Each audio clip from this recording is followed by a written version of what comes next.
ভালোবাসার জন্য তাজমহল প্রয়োজন হয় না, ঘুরে ঘুরেও ভালোবাসা যায়। আমরা এই ভিডিওটা দেখে কি বুঝতে পেরেছি, ভালোবাসার জন্য কিচ্ছু লাগে না, একজন আরেকজনকে বুঝলেই হয়। এটাই হচ্ছে সত্যিকারের ভালোবাসা।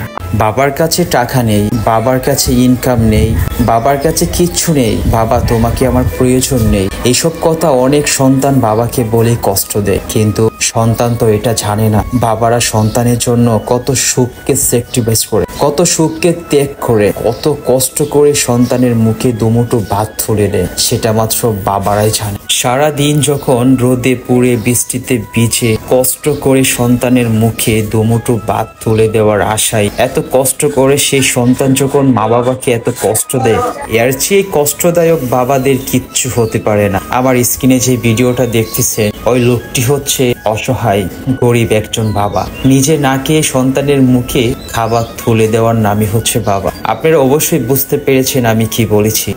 আমার স্ক্রিনে যে ভিডিওটা দেখতেছেন, ছোট্ট একটা ছেলে, অনাহার, ক্ষুধার্ত, খুব গরিব, তার জীবনে কি আছে না আছে কিচ্ছু বলতে পারে না। সে এখন ক্ষুধার্ত, তাই কিছু খাবারের জন্য বিভিন্ন জায়গায় ছুটে বেড়াচ্ছিল।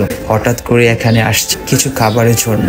আপনি হয়তোবা ওনার চেয়ে অনেক ভালো আছেন, যদি ওনার মতন অসহায় লোক আপনাদের চোখের সামনে পড়ে থাকে তাহলে সহযোগিতা করবেন। দেখবেন একটু সহযোগিতার জন্য আল্লাহ তাআলা অনেক খুশি হবে, আর আপনার বরকত দান অবশ্যই বাড়িয়ে দিবেন।